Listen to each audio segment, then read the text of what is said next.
हे आत्मा, अपना हिसाब दो। धरती पर रहते तूने धर्म और भक्ति की साधना की थी। महाराज, मैंने किसी का धन नहीं छीना, न खून किया, और मैंने भक्ति भी की थी। पाप छोड़ना ही धर्म नहीं है, और शास्त्र विरुद्ध भक्ति का नतीजा नरक ही होता है। महाराज, मुझे तो किसी ने बताया ही नहीं कि कौन सी भक्ति सही है। झूठा है तेरा बहाना। देख, पूर्ण परमात्मा स्वयं तेरे द्वार पर आए। परमात्मा कबीर जी ने तुझे ज्ञान दिया, उनका विरोध किया। ये देख तूने क्या किया।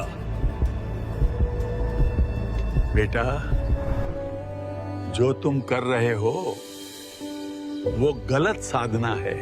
जो तुम साधना कर रहे हो उससे तुम्हें कोई लाभ नहीं मिलेगा, बल्कि नरक में डाले जाओगे। बेटा, मेरी प्रार्थना है तुमसे, इस सतभक्ति को ना ठुकराओ।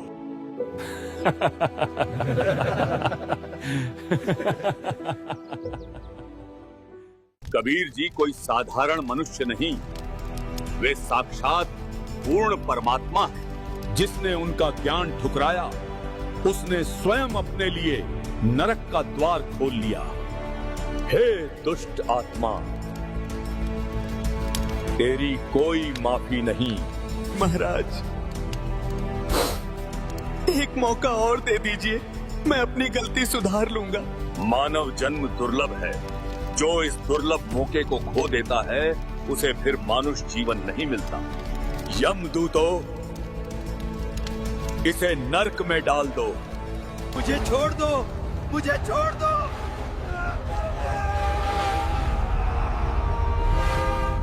अगली आत्मा को लाया जाए।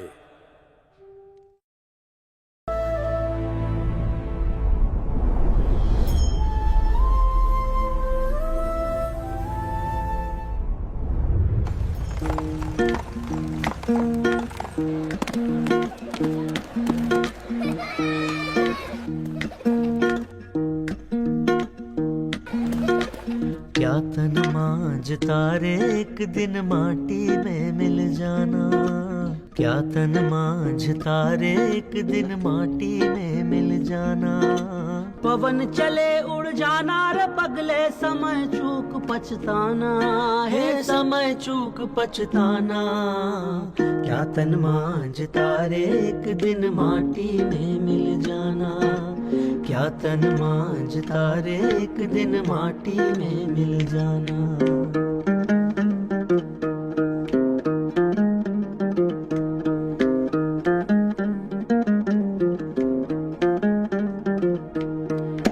चार जना मिल गढ़ी बनाई, चढ़ा काठ की डोली। चारों तरफ से आग लगा दी, फूंक दई रे जैसे होरी, हे फूंक दई रे जैसे होरी। क्या तन मांझता रे एक दिन माटी में मिल जाना। क्या तन मांझता रे एक दिन माटी में मिल जाना।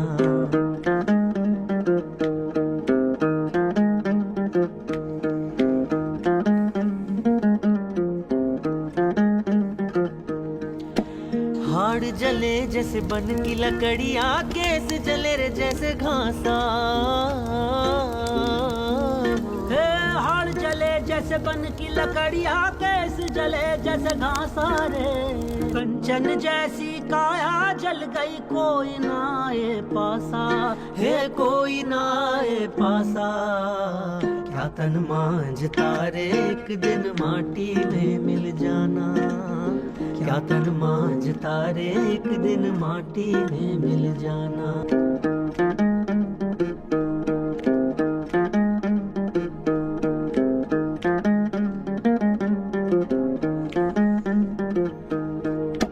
तीन दिना तेरी तिरिया रोवे, तेरा दिना तेरा भाई।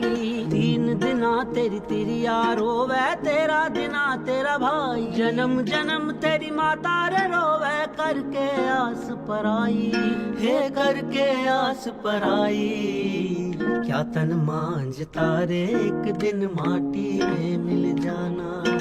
क्या तन मांझता रे एक दिन माटी में मिल जाना।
आप सब जानते हो ये गुप्त सभा क्यों बुलाई गई है।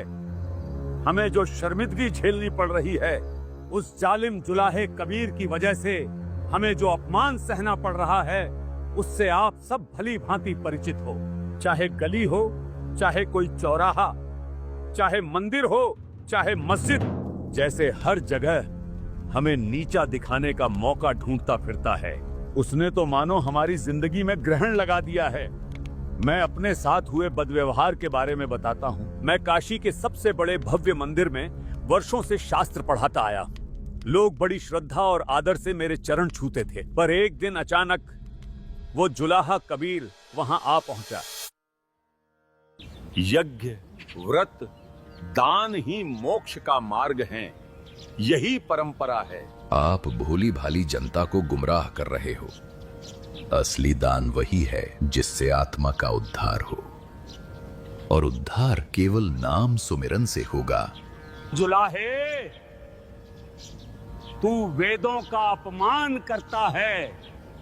मैं वेदों का अपमान नहीं करता, मैं उनका सार कहता हूं। वेद भी यही कहते हैं कि मोक्ष नाम सुमिरन से है और परमात्मा साकार है, जिसका प्रमाण हमें ऋग्वेद मंडल 9 सूक्त 82 मंत्र 1 में मिलता है। हमें सिर्फ उसी परमात्मा की भक्ति करनी चाहिए। झूठ बोलता है ये, झूठ है ये।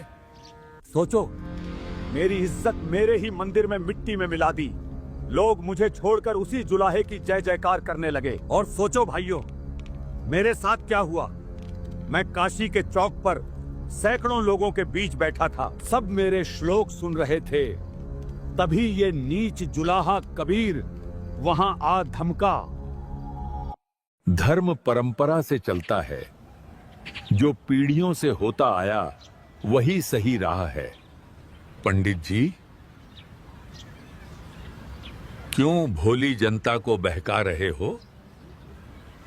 हम तो युगों से जनता का मार्गदर्शन करते आए हैं। हम तो परंपरागत गुरु हैं। कबीर, तू क्या जाने परंपराओं को।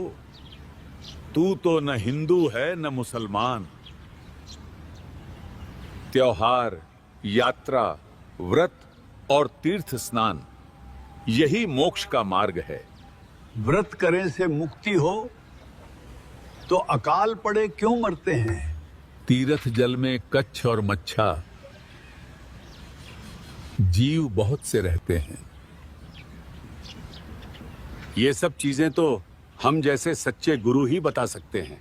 भाइयों, सद्गुरु वही होता है जो शास्त्रों के अनुसार ज्ञान दे। व्रत करने से मुक्ति नहीं होती पंडित जी। गीता अध्याय 6 श्लोक 16 में भी लिखा है, ये साधना ना तो ज्यादा खाने वाले की, ना बिल्कुल न खाने वाले की सफल होती है। बिल्कुल न खाना मतलब व्रत रखना, अर्थात ये व्यर्थ है।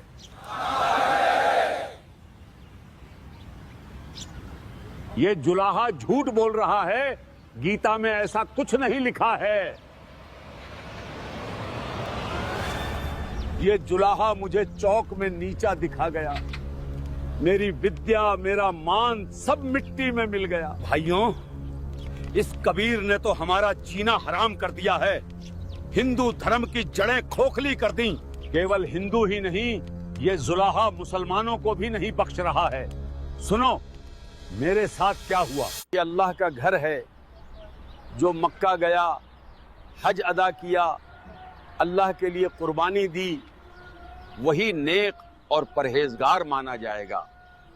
यही असल ईमान की निशानी है। मुल्ला जी, मक्का, काशी, काबा सब पत्थर हैं। असली काबा तो हमारे दिल में है।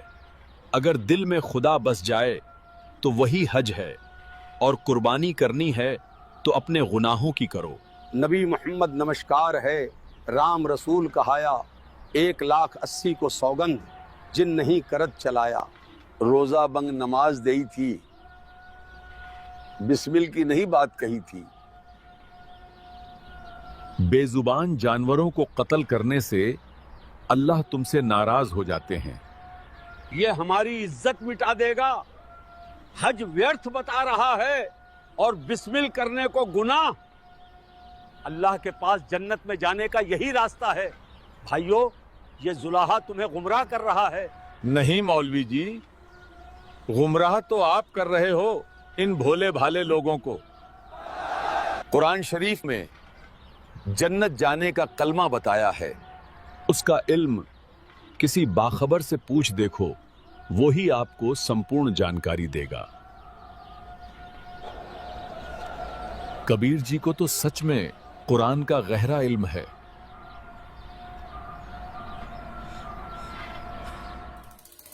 भाइयों, हमारी मस्जिदों में घुसकर ये हमारी आबरू मिटा रहा है। हिंदू हो या मुसलमान, ये सबका दुश्मन बन चुका है। ना तो इसकी हिंदुओं से राम राम है और ना ही मुसलमानों से सलाम। ये कबीर मारे से मरता नहीं, ज्ञान में हारता नहीं। अब हम करें तो करें क्या? हमारी इज्जत मिट्टी में मिल गई। लोग हमें छोड़कर उसी की जय जयकार करते हैं। बस अब बहुत हुआ। लो, हम सब यहीं आत्मदाह कर लेते हैं। जहर खाकर अपनी जान दे दें। ऐसी जिल्लत की जिंदगी जीने से अच्छा है मौत। हौसला रखो, मौत समाधान नहीं है। याद रखो, हम सबका दुश्मन एक है। अगर हम खुद ही हार मानकर जान दे देंगे तो क्या होगा? हमारा दुश्मन तो स्वतः ही जीत जाएगा। एक उपाय है। एक पीर साहब हैं, वे कबीर से उतनी ही नफरत करते हैं जितनी हम करते हैं। वही हमारी मदद करेंगे इस कबीर को रास्ते से हटाने में। अरे मुल्ला जी, जल्दी बताओ, ऐसे कौन पीर साहब हैं जो हमारी मदद कर सकते हैं? उन पीर साहब का नाम है शेख तकी। क्यों ना हम सब मिलकर सिकंदर लोदी के दरबार चलें और पीर शेख तकी जी से मुलाकात करें। आपने बिल्कुल सही कहा। यही आखिरी उम्मीद है हमारी काफिर कबीर से निजात पाने की। हाँ, सही कहा। अगर शेख तकी हमारे साथ हो जाएं तो कबीर को कोई नहीं बचा सकता।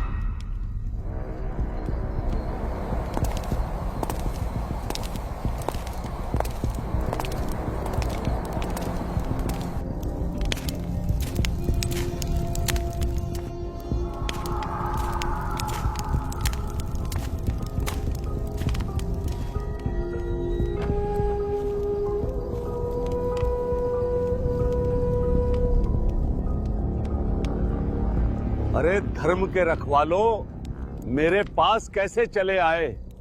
सब खैरियत तो है? धर्म के रक्षक तो आप हैं पीर साहब।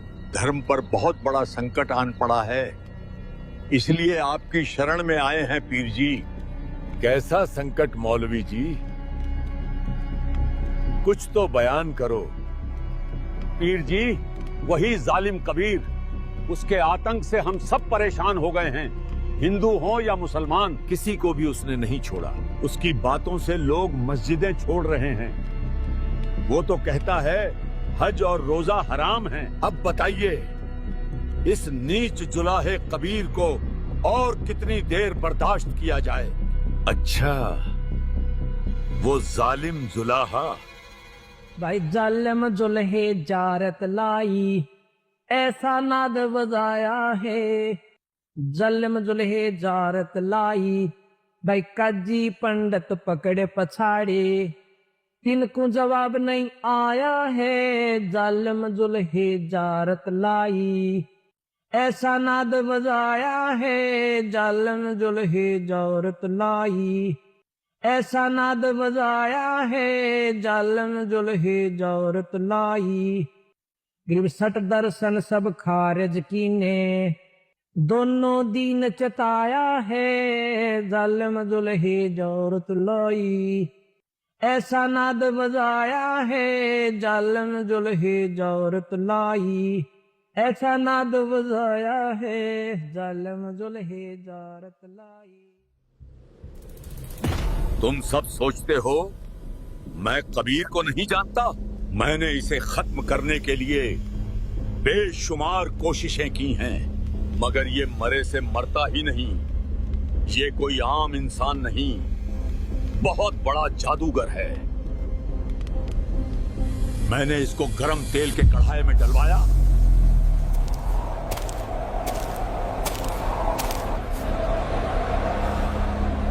मगर उस खौलते तेल का इस पर कोई असर नहीं हुआ। मैंने खूनी हाथी से इसे कुचलवाना चाहा। छोड़ दो खूनी हाथी को, कुचल दो इसे।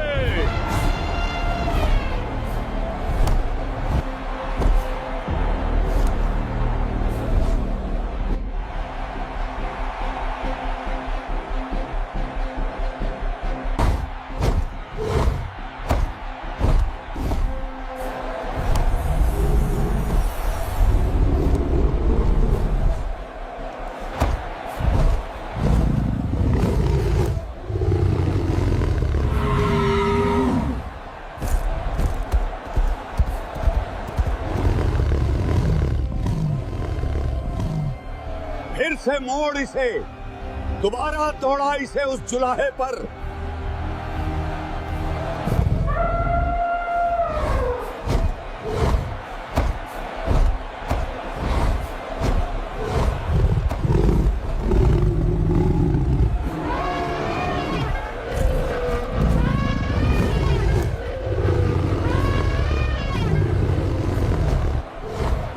महावत, दौड़ा दे इस जुलाहे पर, वरना तेरी गर्दन कटवा दूंगा।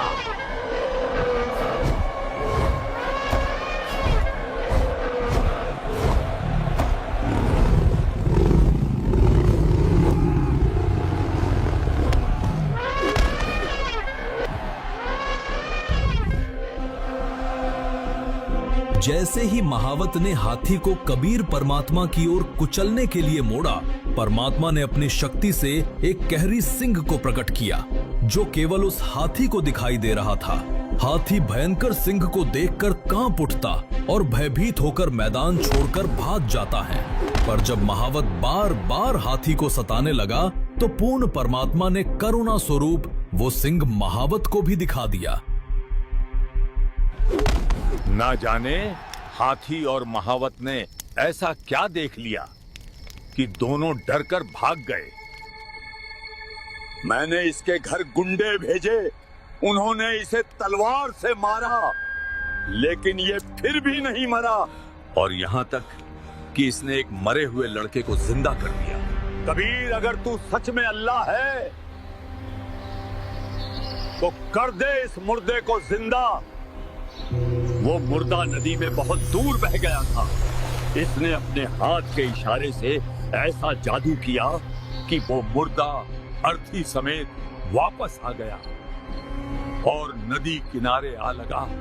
वो एक मुर्दा था और दोबारा जीवित नहीं हो सकता था, पर इसने अपनी शब्द के जादू से उस मृत शरीर में आत्मा ही प्रवेश कर दी।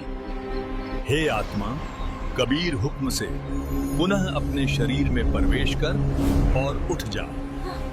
कमाल हो गया! कमाल हो गया! सब जोर जोर से इसके जयकारे लगाने लगे और कहने लगे, कमाल हो गया! कमाल हो गया! इसने उस लड़के का नाम ही कमाल रख दिया। और इससे भी बड़ी हद तो तब हुई जब इसने मेरी ही बेटी को, जो कि मृत थी और कब्र में दफन थी। हे शेख तकी की लड़की, जीवित हो।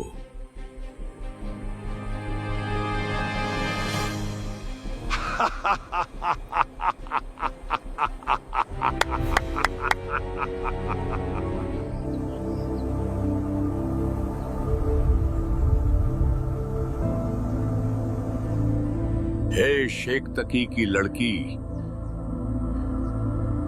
जीवित हो जा।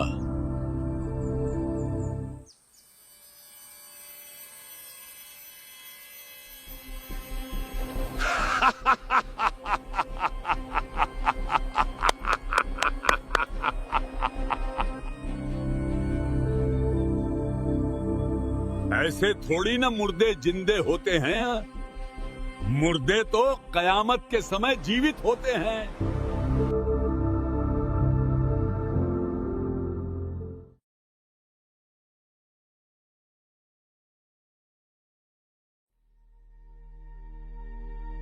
अगली आत्मा को लाया जाए।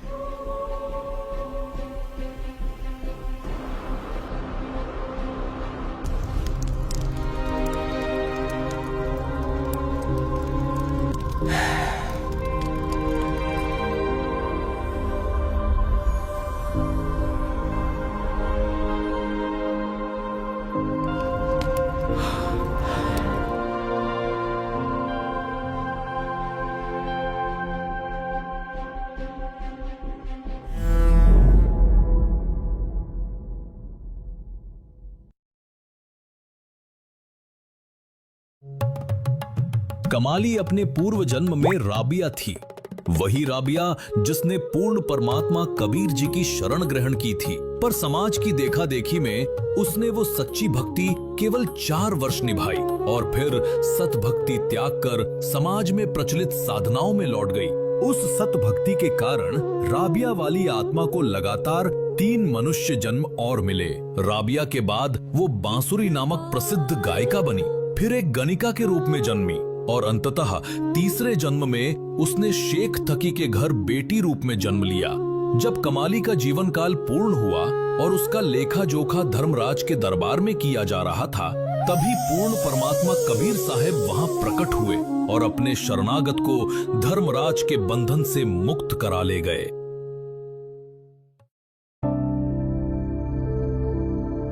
हे आत्मा, तू जहां कहीं भी है, कबीर हुक्म से पुनः इस शव में प्रवेश कर और जीवित हो जा। उसे भी जीवित कर दिया। सब लोगों ने जोर से कहा, कमाल हो गया, कमाल हो गया। कमाल हो गया। सभी जोर जोर से इस जुलाहे के जयकारे लगाने लगे। जीवित होते ही मेरी ही बेटी ने मुझे बाप मानने से इनकार कर दिया और इस जुलाहे को ही अल्लाह बताने लगी, इस ही को अपना असली पिता बताने लगी। इस जुलाहे ने उसका नाम रखा कमाली। ये मुर्दों तक को जीवित करने की शक्ति रखता है, रूहानी शक्तियों में इसका कोई मेल नहीं, ये हराया नहीं जा सकता। अब हम क्या करेंगे? कोई तो समाधान हो। मैंने देख लिया, ये मारे से मरता नहीं। तलवार, तेल, हाथी, कुआं, इस पर कुछ असर नहीं करता। मगर इस बार मेरे पास ऐसा मंसूबा है कि ये जालिम जुलाहा बदनाम होकर खुद ही भाग जाएगा। बदनामी से ही इसका काम तमाम होगा। मौत से ये बच जाता है, मगर इस बार इसे इसकी इज्जत से मारेंगे। मेरा मंसूबा सुनो।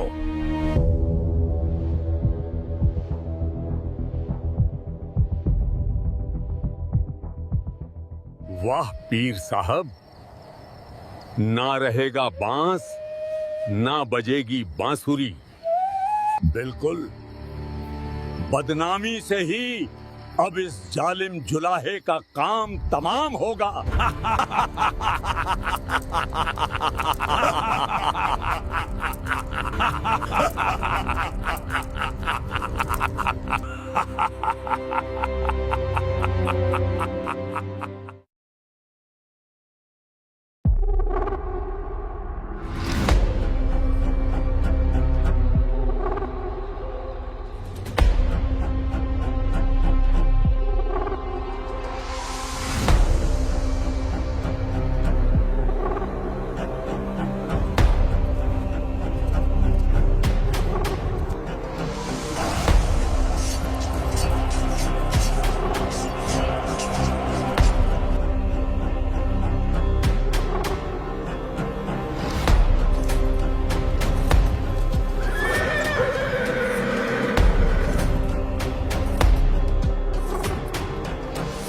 सबको पता है आपको किस काम के लिए इकट्ठा किया गया है। ये पत्र धरती के कोने कोने पर जाना चाहिए, कोई कोना छूटना नहीं चाहिए। आगे बढ़ो, इस पत्र को धरती के कोने कोने में पहुंचा दो।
कबीर सेठ पुत्र नूर अली अंसारी जुलाहों वाली कॉलोनी काशी शहर में 3 दिन का धर्म भोजन भंडारा कर रहे हैं।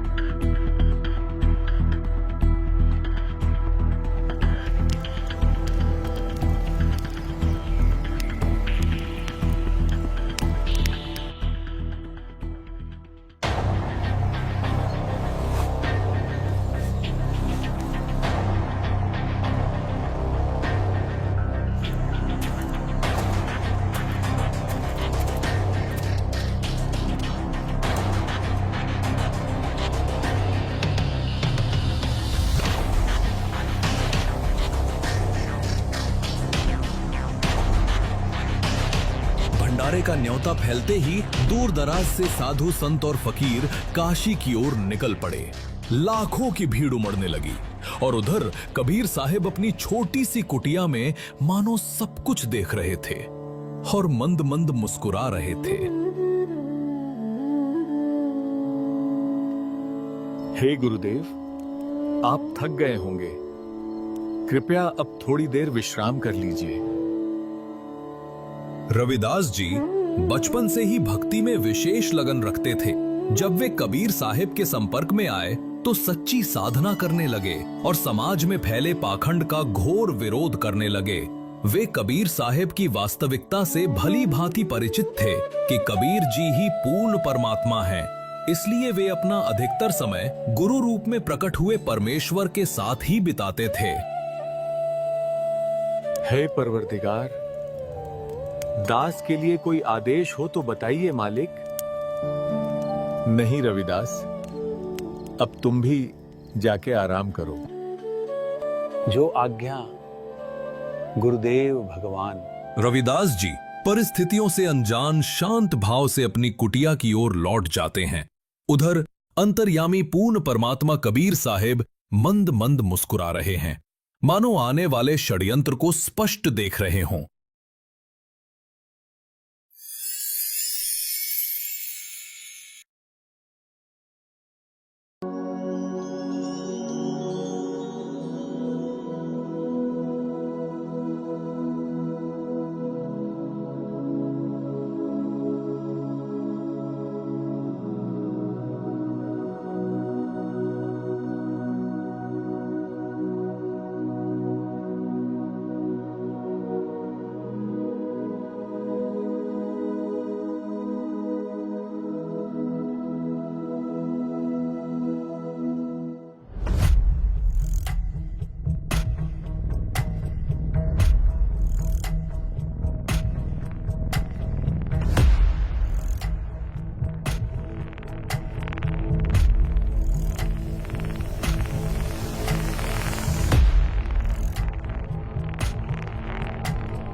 अरे देखो, इतने सारे साधुजन एक साथ, जरूर कोई बड़ा आयोजन है।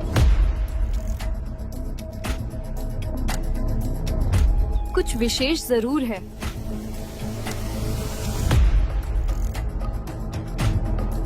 ये सब साधुजन कहाँ जा रहे होंगे?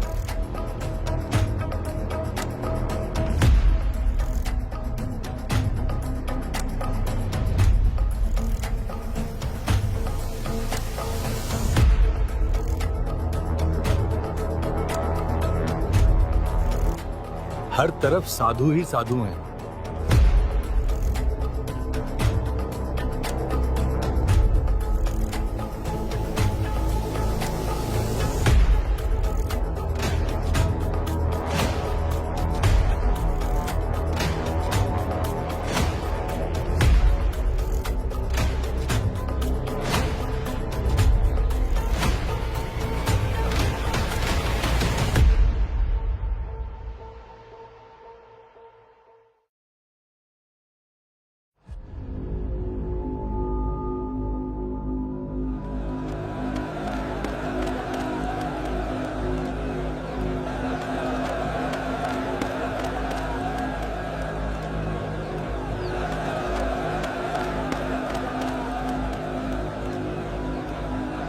भाइयों, आज काशी में ऐसा क्या खास है कि इतनी भीड़ उमड़ आई है? अरे काशी वालों, तुम कौन सी दुनिया में रहते हो?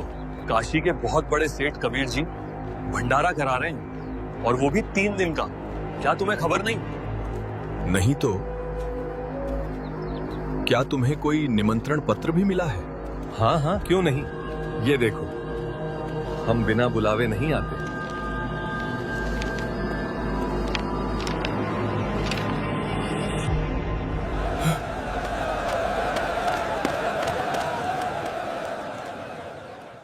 जब रविदास जी को यह ज्ञात हुआ कि किसी ने झूठे निमंत्रण पत्र बांट दिए हैं, कबीर परमात्मा के नाम पर एक नया षड्यंत्र रच दिया गया है, वो बेचैनी से भर गए। आंखों में चिंता और मन में पीड़ा लेकर वे सीधा अपने सद्गुरु पूर्ण परमात्मा कबीर साहिब जी की कुटिया की ओर दौड़ पड़ते हैं। कुटिया में पहुंचते ही रविदास जी कबीर परमात्मा को सारी बात से अवगत कराते हैं। रविदास जी, क्या बात है? आज बहुत उदास लग रहे हो। हे गुरुदेव, आप सबका भला चाहते हो और ये लोग आपका बुरा ही सोचते हैं। ऐसा क्या हुआ रविदास जी? थोड़ा स्पष्ट बताओ। हे गुरुदेव, संकट आ गया है। किसी मूर्ख ने आपके नाम से झूठी चिट्ठी बांट दी है। पर ऐसा क्या लिखा है उस चिट्ठी में रविदास? गुरुदेव, उसमें लिखा है कि काशी के सेठ नीरू पुत्र कबीर 3 दिन का भंडारा करवा रहे हैं। सेठ कबीर जी प्रतिदिन भोजन करने वाले को प्रत्येक बार एक दोहर, एक स्वर्ण मोहर और सूखा सीधा भी दान करेंगे। भोजन में सभी प्रकार के मिष्ठान व व्यंजन परोसे जाएंगे। हे गुरुदेव, ये सब आपके खिलाफ भयानक षड्यंत्र है। रविदास, मैं इन सबका भला चाहता हूं, पर ये मुझे अपना दुश्मन मानते हैं। मैं इन्हें इस काल लोक से मुक्ति देना चाहता हूं और ये मुझे ही मारने दौड़ते हैं। रोज रोज के इन षड्यंत्रों से मैं अब थक चुका हूं। रविदास, दरवाजा बंद कर दो और अंदर से साकली लगा दो। चाहे कोई कितना भी दरवाजा पीटे, खोलना मत। वे अपने आप थक हार कर वापस लौट जाएंगे। आज रात्रि होते ही मैं अपने वृद्ध माता पिता को लेकर इस नगर को छोड़ दूंगा, जिसकी हमने शरण ली है। रविदास, अब हमारी रक्षा भी वही करेगा इस भारी संकट से। जो सबका मालिक है, उसी को याद करो रविदास।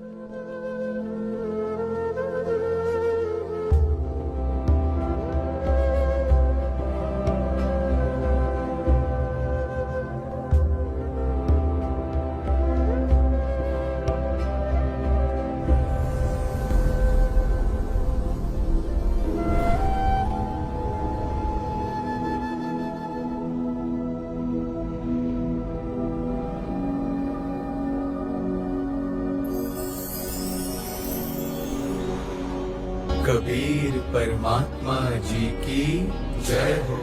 हे पूर्ण परमेश्वर, आपका संदेश मिला। आपके आदेशानुसार असंख्य सेवक तैयार कर दिए गए हैं। वो लोग तो खाकी और कंजूस हैं, जहां समय पर भोजन भी नहीं मिलता। ले जाइए दाता, जितने चाहिए। परमात्मा का आदेश मिलते ही असंख्य बैल तैयार हुए, जिनके ऊपर मोहक भोजन रख दिया गया था। कबीर परमेश्वर ने उन असंख्य बैलों में से केवल 9 लाख ही अपने साथ लिए।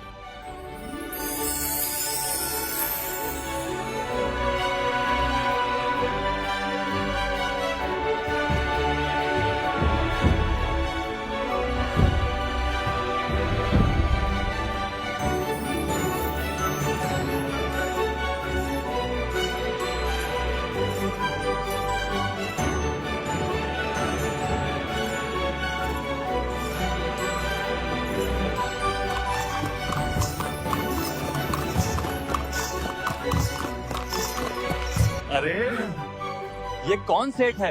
कैसा अद्भुत घोड़ा है! और ये बैलों की इतनी बड़ी कतार कहां से आ रही है? और बोरे भरे पड़े हैं लड्डू, जलेबी, कचौड़ी से। ऐसा तो काशी में कभी नहीं हुआ। और ये बैल देखो, जैसे स्वर्ग से उतरे हो। जल्दी चलो, बड़ा स्वादिष्ट भंडारा लग रहा है। कभी न देखे गए बैल, कभी न देखी गई समृद्धि, कभी न देखा गया ऐसा सेठ, और ना ही कभी इतने सुंदर वेशभूषा में सेवादार। षड्यंत्रकारियों ने जिस भंडारे को बदनामी समझा था, वही अब परमात्मा की लीला बनकर काशी में प्रकट हो रहा था।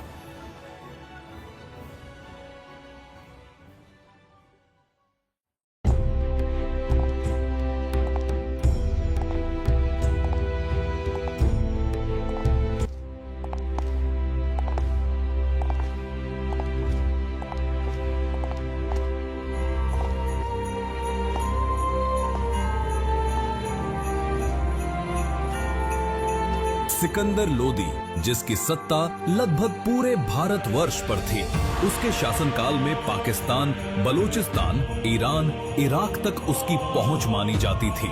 लेकिन इतना शक्तिशाली शासक भी एक भयानक रोग से पीड़ित था, जलन का रोग। ऐसा रोग मानो शरीर आग में जल रहा हो, पर आग न हो। न ठीक से खा सकता था, न पी सकता था। बड़े बड़े हकीम, मौलवी, पंडित बुलाए गए, पर कोई इलाज न कर सका। और वही रोग पूर्ण परमात्मा कबीर साहिब के केवल आशीर्वाद रूपी हाथ रखते ही मिट गया। कबीर साहिब जी के अनगिनत चमत्कार देखकर दिल्ली का राजा सिकंदर लोदी उनका शिष्य बन गया था। पर यही बात उसके पीर शेख तकी को नागवार गुजरी। वो ईर्ष्या से जल उठा और कबीर परमात्मा को मिटाने के लिए एक के बाद एक षड्यंत्र रचने लगा।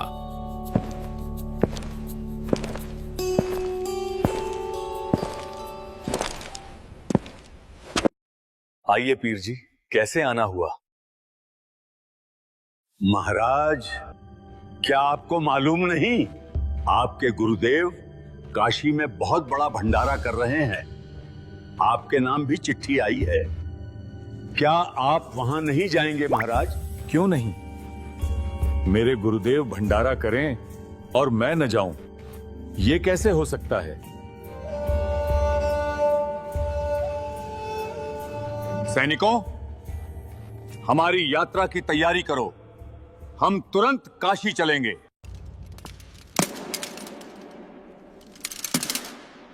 राजा सिकंदर लोदी अपने हाथियों और सेना के साथ काशी की ओर रवाना हुआ और शेख तकी, षड्यंत्र का सूत्रधार, उसके पीछे पीछे चला।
ये लीजिए गर्मा गर्म जलेबी। कबीर सेठ की ऐसा भंडारा करने वाला कौन है? हम उसके दर्शन किए बिना नहीं जाएंगे। अरे सचमुच जैसा पत्र में लिखा था वैसा ही मिल रहा है, सोने की मोहर और दोहर तक। ऐसा भंडारा तो आज तक धरती पर कहीं नहीं हुआ। कबीर सेठ की जय, कबीर सेठ की जय।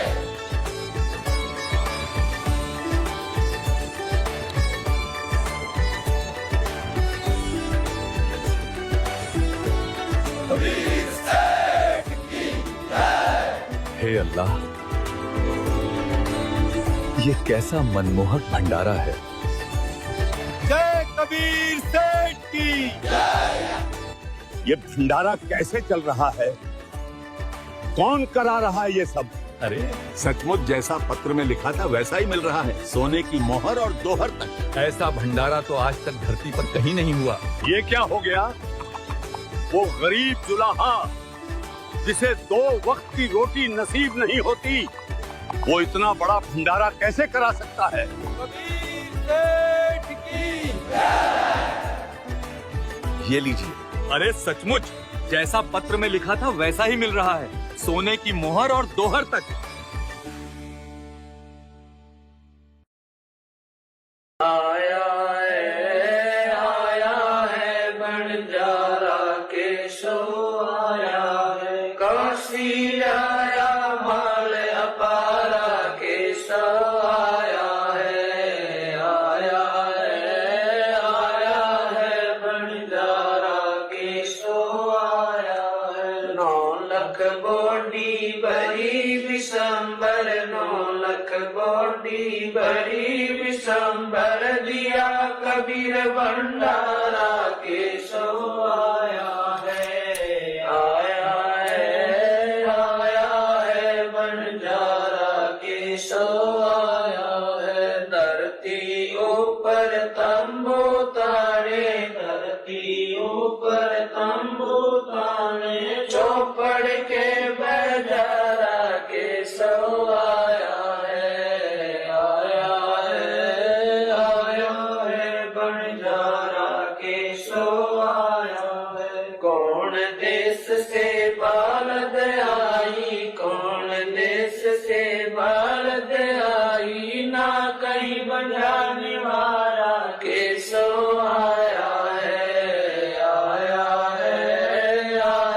है बंजारा केशव आया है। अपरम पार पार गत तेरी, अपरम पार पार गत तेरी, कित उतरी जलधारा केशव आया है। आया है बंजारा केशव आया है। साहूकार नहीं कोई जाके, साहूकार नहीं कोई जाके, काशी नगर मजारा केशव आया है। आया है बंजारा केशव आया है। दास गरीब कल्प से उतरे, दास गरीब कल्प से उतरे, जिया पे अलख कर तारा केशव आया है।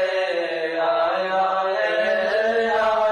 है बंजारा केशव आया है। दास गरीब कल्प से उतरे, दास गरीब कल्प से उतरे, जिया पे अलग कर तारा केशव आया है। आया है बंजारा केशव आया। भक्त जी, मेरे गुरुदेव कबीर जी कहाँ हैं? मैं उनसे मिलना चाहता हूँ। राजन, कबीर जी का तो पता नहीं, पर सामने एक विशाल तंबू में केशव नाम का व्यक्ति बैठा है जो ये सारी व्यवस्था करा रहे हैं। आप चाहो तो उनसे मिल सकते हो। मान्यवर, आप कौन हैं और भगवान कबीर जी से आपका क्या संबंध है? मेरा नाम केशव है।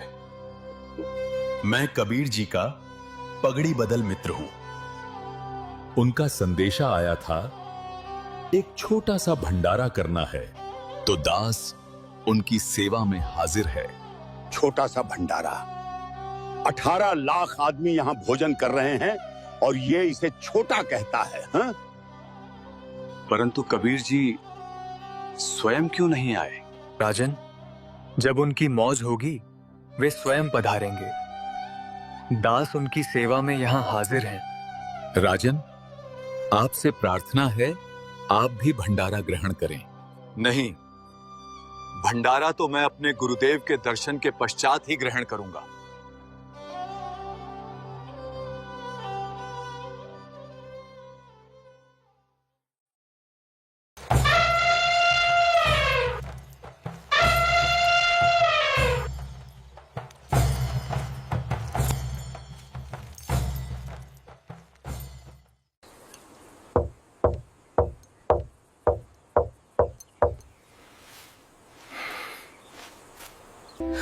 हे गुरुदेव, लगता है ये लोग आपको ढूंढते ढूंढते यहां तक भी आ पहुंचे।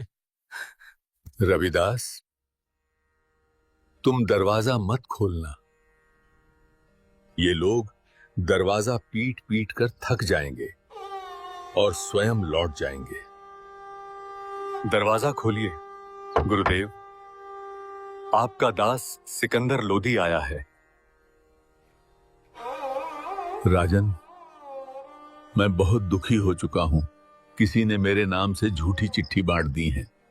मैं तो एक गरीब जुलाहा हूं, पूरे दिन जुलाहे का काम करता हूं। ताना बुनता हूं, तब जाकर मुझे 2 वक्त की रोटी भी मुश्किल से नसीब होती है। मैं कहां से भंडारा कराऊंगा? काशी में कोई सेठ भी नहीं है जो मुझ गरीब को उधार दे। सिकंदर, मैं इन रोज रोज के इन षड्यंत्रों से परेशान हो गया हूं। आज रात होते ही मैं अपने परिवार को लेकर इस नगर को छोड़ दूंगा।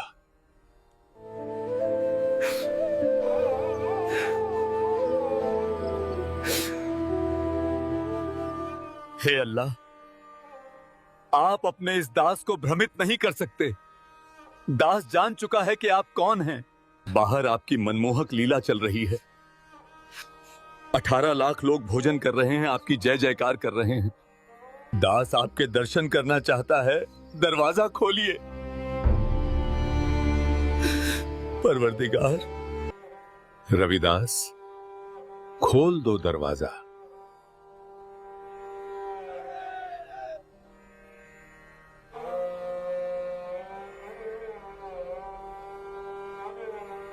गुरुदेव, मेरे परवरदिगार, आप ही अल्लाह, आप ही मालिक हैं। हे परवरदिगार, मुझ दास के साथ भंडारे में चलिए। सब आपका इंतजार कर रहे हैं, आपके दर्शनों के लिए ललायत हैं मेरे मालिक। दिल्ली के बादशाह सिकंदर लोदी के आग्रह पर पूर्ण परमात्मा कबीर साहिब अपनी कुटिया से भंडारे के लिए चल पड़ते हैं। जैसे ही कबीर परमात्मा अपनी कुटिया से प्रस्थान करते हैं, आकाश से एक सुंदर मुकुट उतरता है जो उनके शीश पर स्वयं आविराजता है। उसी क्षण आकाश से फूलों की वर्षा होने लगती है। दिल्ली का राजा सिकंदर लोदी अपने गुरुदेव कबीर परमात्मा को शाही हाथी पर बिठाता है और श्रद्धा से उनके ऊपर चमर सेवा करता हुआ भंडारे की ओर प्रस्थान करता है। जब कबीर परमात्मा उस दिव्य भंडारे के समीप पहुंचते हैं तो वहां उपस्थित असंख्य साधु संत उत्साह और भक्ति में डूबकर जयकारे लगाने लगते हैं।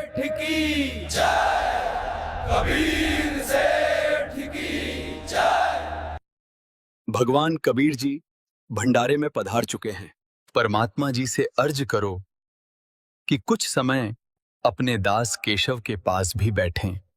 जो आज्ञा भगवान। वहीं भंडारे के मुख्य तंबू में विराजमान कबीर परमात्मा के ही दूसरे स्वरूप केशव जी को ये दिव्य समाचार मिलता है।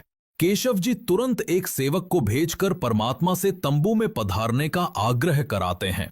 जैसे ही कबीर परमात्मा तंबू में प्रवेश करते हैं, आकाश से एक अद्भुत स्वर्णमय सिंहासन उतरता है।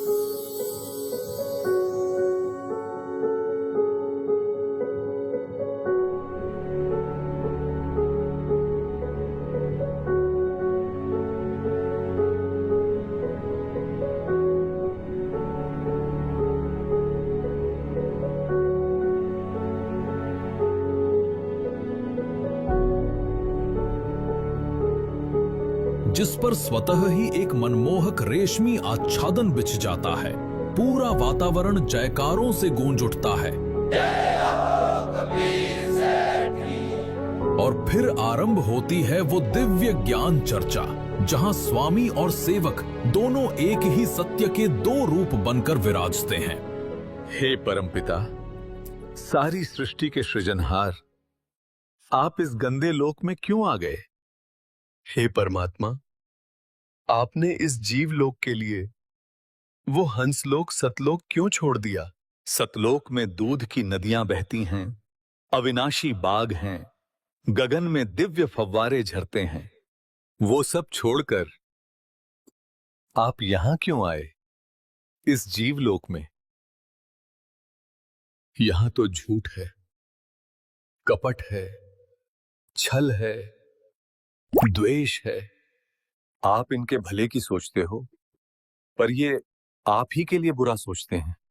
आपके लिए रोज षड्यंत्र रचते हैं, फिर भी आप इनके बीच रहते हो।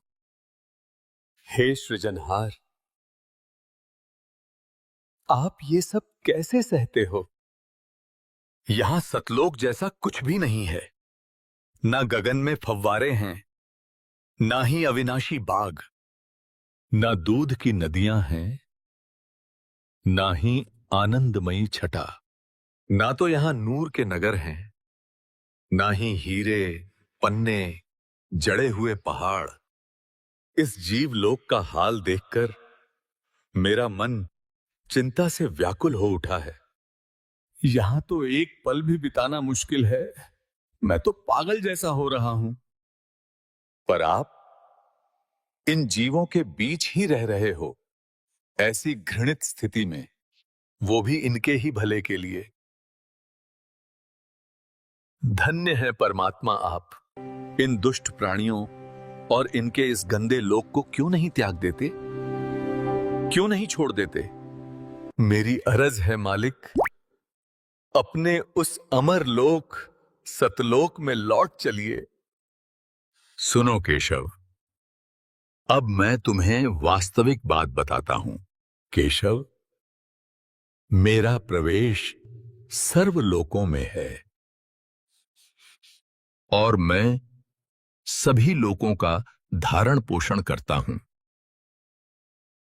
चिंबुक में लोहे को अपनी ओर खींचने की शक्ति होती है, पर यदि लोहे में जंग लग जाए तो चुंबक भी उसे खींच नहीं पाता। वैसे ही जब आत्मा पर पाप की परत चढ़ जाती है तो उसका मेल परमात्मा से नहीं हो पाता। पाप के कारण आत्मा परमात्मा से दूर हो जाती है।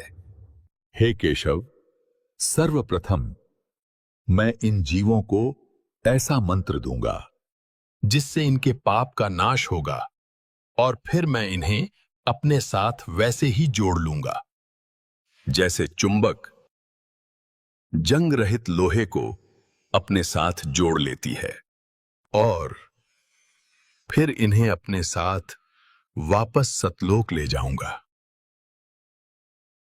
हे परमात्मा, आप इनसे भक्ति कराना चाहते हैं, पर सोचिए, ये कैसे आपका नाम जपेंगे इस नरक रूपी हाड़ चाम के शरीर में?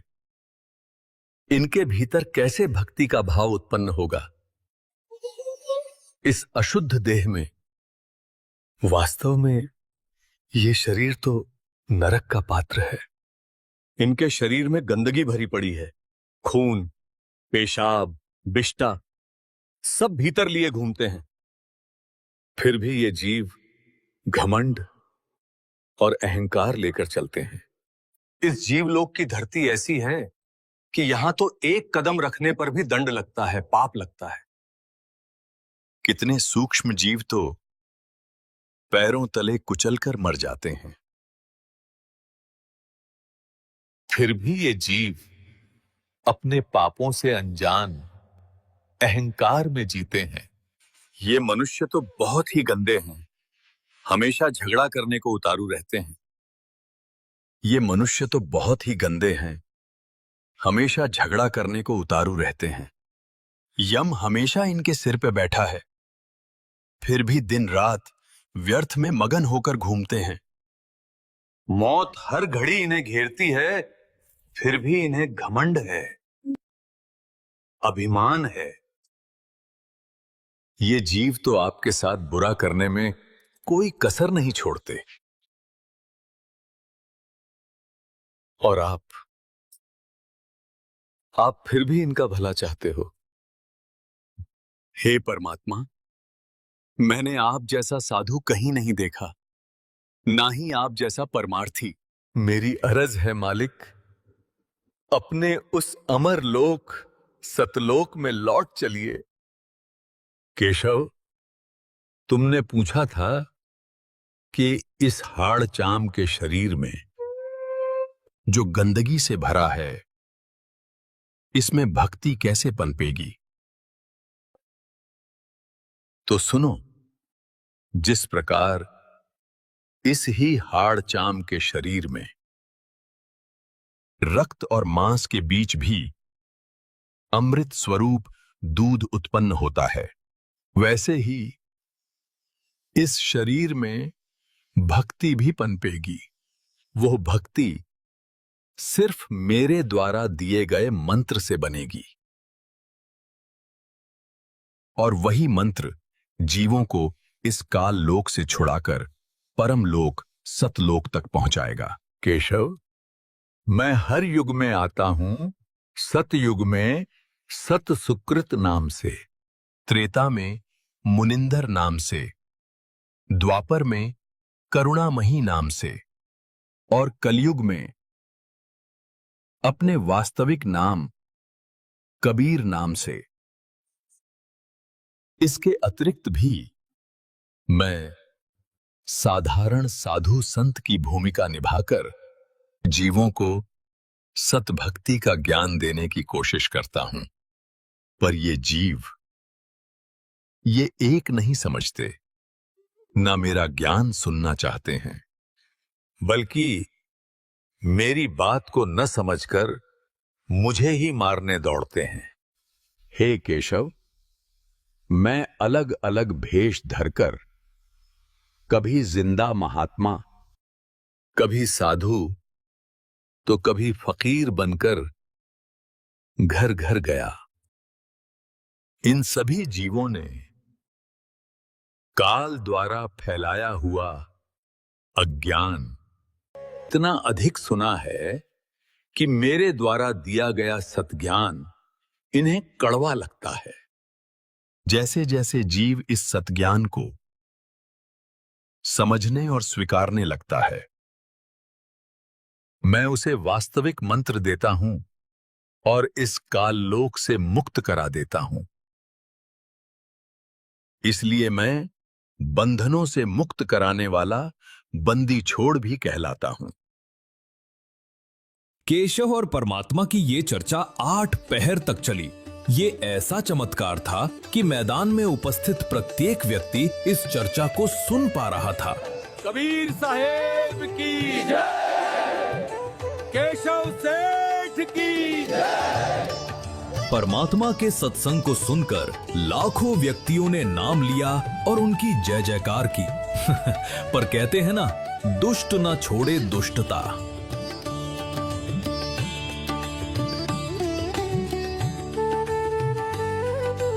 राजन, चलो चलो, ये कौन सा भंडारा है? ऐसे ऐसे भंडारे तो हम 100 कर दें।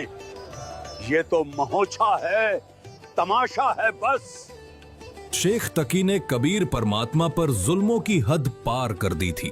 उसने अनगिनत षड्यंत्र रचे, पर इतना बड़ा चमत्कार देखने के बाद भी वो ईर्ष्या के वश होकर कबीर परमात्मा के खिलाफ ही बोला, और ये गलती उसकी आखिरी गलती बनने वाली थी। उसी क्षण उसे मानो लकवा मार गया। उसकी सुनने और बोलने की शक्ति छिन गई। वह गूंगा बहरा हो गया। 3 दिन का भंडारा पूर्ण हुआ। जिस झूठी चिट्ठी से षड्यंत्र रचा गया था, उसी को पूर्ण परमात्मा कबीर साहब ने सत्य कर दिखाया। जैसा उसमें लिखा था वैसा ही हुआ। प्रत्येक साधु संत को मोहक भोजन मिला। हर थाल में स्वादिष्ट व्यंजन परोसे गए और भोजन के साथ सबको मिला एक दोहर, एक अशर्फी और सूखा सीधा। सभी जन तृप्त हुए, संतोष और आनंद से भर गए।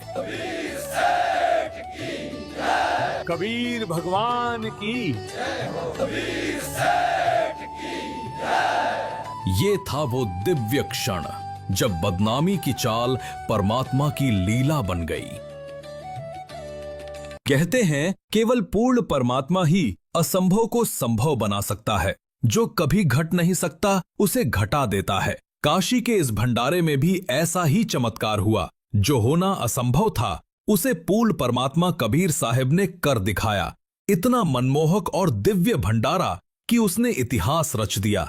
एक ऐसी घटना जिसे सदियों तक श्रद्धा से याद किया जाएगा। भंडारा पूर्ण होते ही सभी सेवक आत्माएं अपने शेष सामान को फिर से बैलों पर लादने लगीं और थोड़ी ही देर में वे सभी सेवक और असंख्य बैल गंगा नदी के किनारे जाकर खड़े हो गए। गंगा में पानी ज्यादा है, अभी जाना सही नहीं रहेगा केशव जी।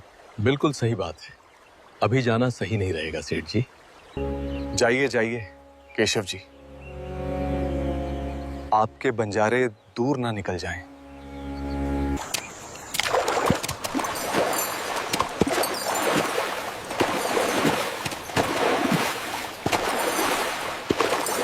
ये क्या, कहां गए बंजारे, कहां गए बैल? राजन, जहां से आए थे वहीं चले गए।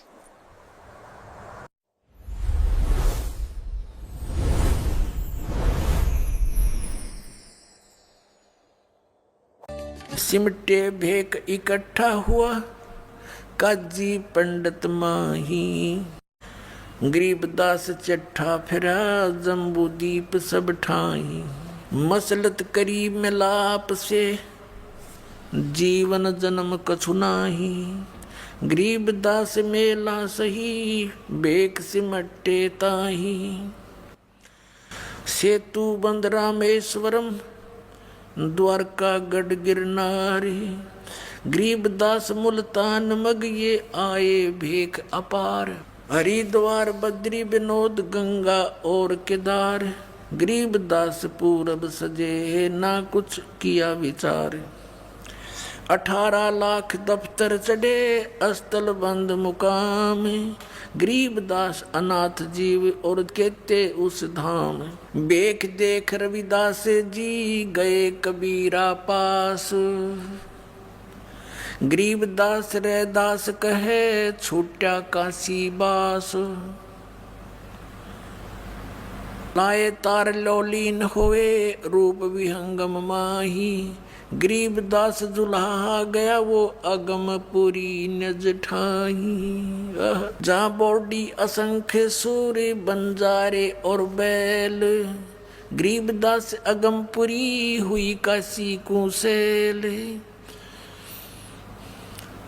जर्द श्वेत और हरे नग बॉडी भरी अनंत। गरीबदास ऐसे कहा लो कबीर भगवंत। अनंत कोट बालद सजी, तास लई 9 लाख। गरीबदास के 100 कला, एक पलक पुर जाके। ओ खाकी खंजू से पूरे अंजल का अधिकार। गरीबदास ऐसे कहा सुन तू सिरजनहार। जहाँ कल्प ऐसी करी चौपड़ के बाजार। गरीबदास तंबू तने वहाँ पचरंग झंडे सारे। खुला भंडारा गैब का बिन चिट्ठी बिन नामे, गरीबदास मुक्ता तूले धन के सो बलि जाऊं मैं।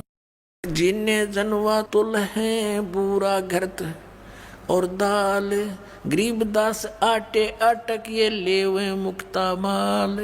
कस्तूरी पान मिठाइयाँ लड्डू जलेबी चंगेर,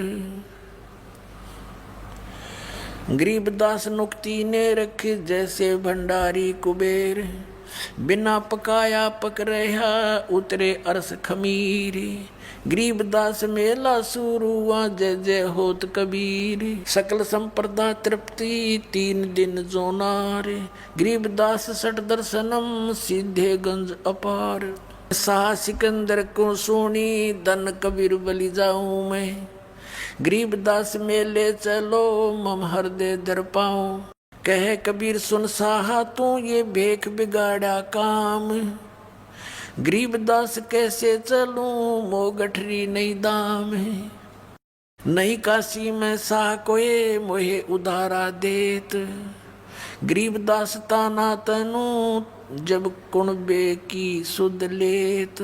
मैं आधीन निकट हूँ उदर बरनी मोहे, गरीबदास माता दुखी और मोमन है छोए। एक कबीर तुम अल्लाह हो पलक बीच परवाह, गरीबदास कर जोड़ कर ऐसे कहता सा। तुम दयाल दरवेश हो धर आए नर रूप, गरीबदास ऐसे कहे साहा सिकंदर भूप। उठे कबीर कर्म किया बरसे फूल आकाश, गरीबदास मेले चले वह चोर कर विदास। 3 एक चंडोले में रे दास साह कबीर, गरीबदास चौरा करे वो बादशाह बलबीर। मुकुट मनोहर बांध कर चढ़े फील कबीर, गरीबदास उस पूरी में कोई न धर है धीर। के सो चले कबीर पर कबीर कष्ट क्यों कीन, गरीबदास हाथी चढ़े ये मेला देखन 3। चौपड़ के बाजार फिर आए के सो पास, गरीबदास कुर्बान गति अब क्या क्या कहूँ बिलासे।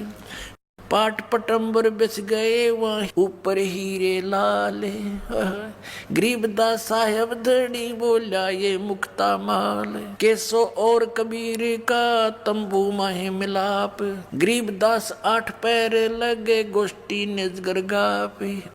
केसो कहे कबीर से ये पूछे बाता बीने, गरीबदास क्यों उतरे ऐसे मुल्क मलीने।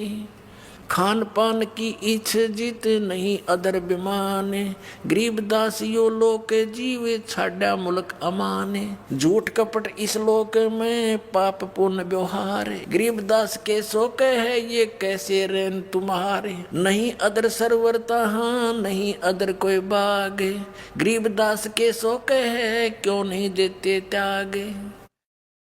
नहीं फुहारे गगन में नहीं मानसी गंग, गरीबदास जग देखे कर हमरा चितमन भंग। नहीं नगर है नूर के नहीं बगर तिस हीर, गरीबदास के सो कहे तुम क्यों कर रहो कबीर।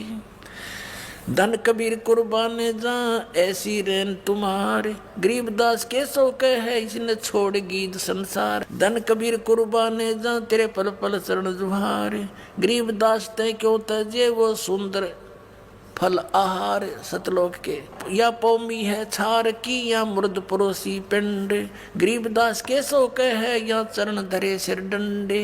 नरक भरे तिस उदर में ये रुद्र बरी सब दे, गरीबदास के सो कहे या मुनसो मुख खे।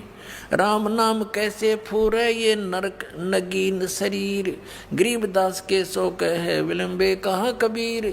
हाड चाम के नाक हैं ये हाड चाम का मुख, गरीबदास के सो कहे तज कबीर यो रुख। राम नाम कैसे फूरे ये नरक नगीन शरीर, गरीबदास के सो कहे विलंबे कहाँ कबीर।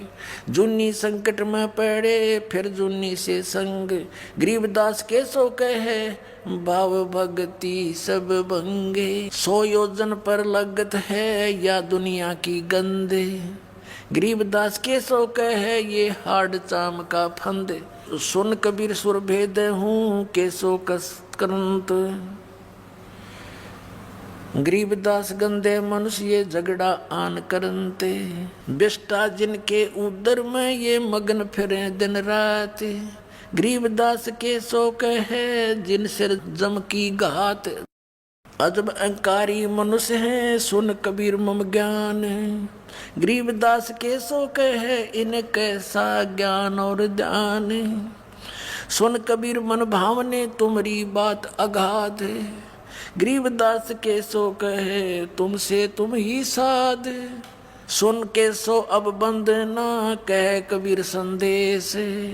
गरीबदास सर्वलोक में है हमारा प्रवेश, हम अमान अवगत पूरे से चुंबक जो चमकार।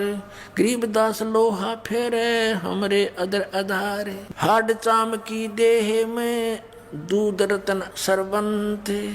गरीबदास घट पेंडे में ऐसे है भगवंत, थन दूधी को पाड़ के जय कोई देखे दूध। गरीबदास उस घट पेंड में हाड चाम और गूदी। योग सत्तर हमें ज्ञान दिया जीवन समझा एक, गरीबदास घर घर फिरे ये दरे कबीरा बेख। सत्तर युग सेवन किए किने न बूझी बात, गरीबदास मैं समझावत हूँ ये मोहे लगावे लात। स्वर्ग मृत्यु पाताल में हम बैठे कई बार, गरीबदास धर घर घर से जा मार मार के मारे। कल्प कोट युग बीतिया हम आए तिस बेर, गरीबदास के सो सुनो देन भक्ति की टेर। हमारी जात अपूरे भी पूर्व रेन हमारे, गरीबदास कैसे जुड़े इस पश्चिम के कातारे। हम हैं पूर्व ठेठ के ये उत्तरे अवगट घाट, गरीबदास जीव दक्षिण के यो ना मिलती साठ। अनंत कोट बाजी जहाँ रचे सकल ब्रह्मंडी, गरीबदास मैं क्या करूं यो काल कर जीव खंडी। तो कहते हैं कोई कहे जगजोनार करी, कोई कहे महोछा, बड़े बड़ाई करा कर यो गाड़ी काटे ओछा।